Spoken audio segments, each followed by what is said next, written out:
আসসালামু আলাইকুম, বিসমিল্লাহির রহমানির রহিম। সবাইকে স্বাগতম আমার চ্যানেলে। শুভ সকাল। রান্নাঘরে চলে আসলাম। আজকে পরোটা বানাবো। সাইদুল বাবা বলতেছে অনেকদিন হবে পরোটা খাই না।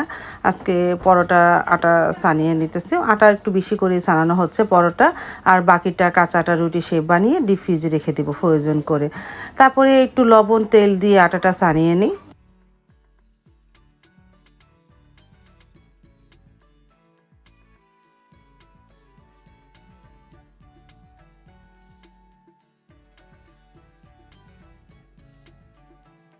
আর এদিকে গতকালকে শিং মাছ এনেছিল, আর কাটা হয়নি, ফ্রিজে রেখে দিয়েছিলাম। আজকে সকালে বের করে রেখেছি, পরে কেটে নিব না। তারপরে তো পরোটা বানিয়ে নিতেছি। 3টা পরোটা অবশ্য মা, সাইদুলে বাবা, সাবা বলতেছে একটু রুটি ডিম পোচ দিয়ে খাবে, দেখি কতটুকু খায়। 3টা পরোটা বানায়। আমি তো রোজা রেখেছি, এই শাবান মাসের 6টা রোজা আছে। একটা একটা করে রাখা শুরু করে দিয়েছি, দেখি আজকে থেকে প্রথম রোজা রাখলাম।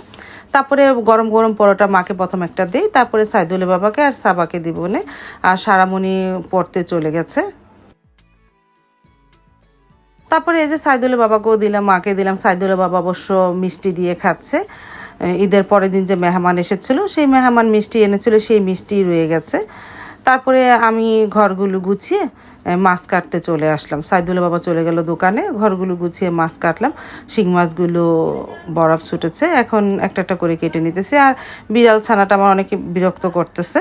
ওকে তো মানে শিং মাছের কাঁটাটা খেতে দিতেছি না, একটু পেটিটা খাচ্ছে। তারপরে আস্তে আস্তে সব মাছ কেটে নিলাম।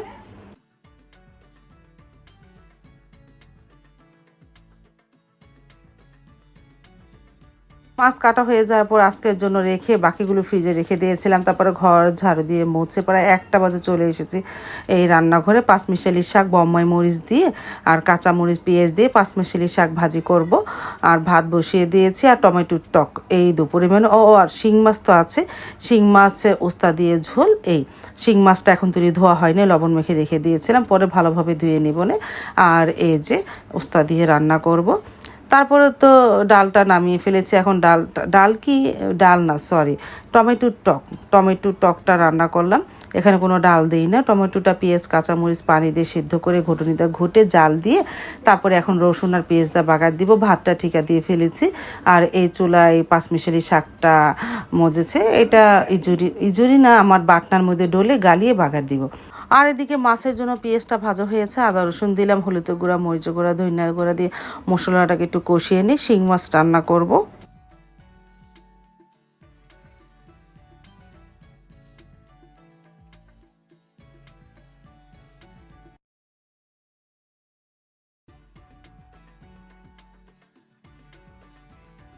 এই যে শাকটা সেদ্ধ হয়ে গেছে, জালটা নিভিয়ে দিয়েছে। এখন বাটনার মধ্যে ডলে এটা গালিয়ে নিতে হবে।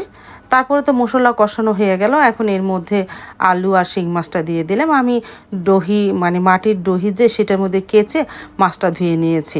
তোমরা আবার অনেকে বলতেছো আপু মাছ ধোয়া হয় না, কিন্তু আমরা এইভাবে মাছ ঘষি না, দহির মধ্যে কেচে ভালোভাবে ধুয়ে নিই, তাহলে আমাদের মাছ ধোয়া হয়ে যায়। কিন্তু আমরা অন্যান্য দেশের মতন মাছ ঘষি না বা সাদা করি না।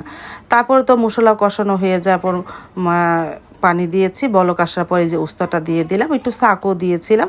উস্তা দিয়ে আর ঢাকবো না, আস্তে আস্তে জালে রান্না করি।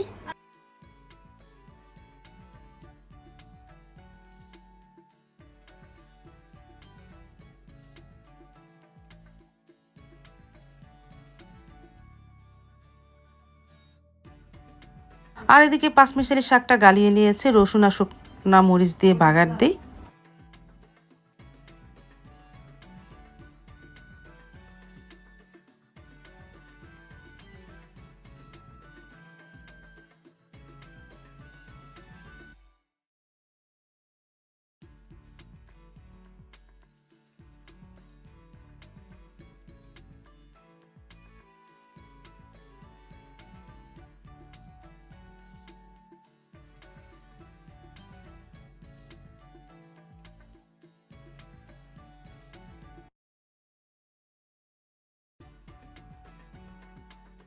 আর এদিকে টমেটো টকটাও বাগার দিয়ে ফেলেছি।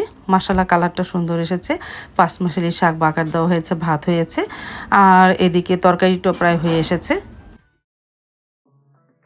তারপর তো ড্রয়িং রুমে ভাত দিয়ে দিলাম। সাইদুলে বাবা মা খেতে বসে পড়লো, আস্তে আস্তে সবাই খেয়ে নেবে। দুপুরে খাওয়া দাওয়ার পর আর ভিডিও হয়নি। সন্ধ্যার পরে আমি আসলাম ইফতারি করার জন্য, ভাত দিয়ে ইফতারি করব, সাথে একটা সিঙ্গারও আছে। এই যে খেতেও বসে পড়লাম। আজ তাহলে এ পর্যন্ত। আল্লাহ হাফিজ, আসসালামু আলাইকুম।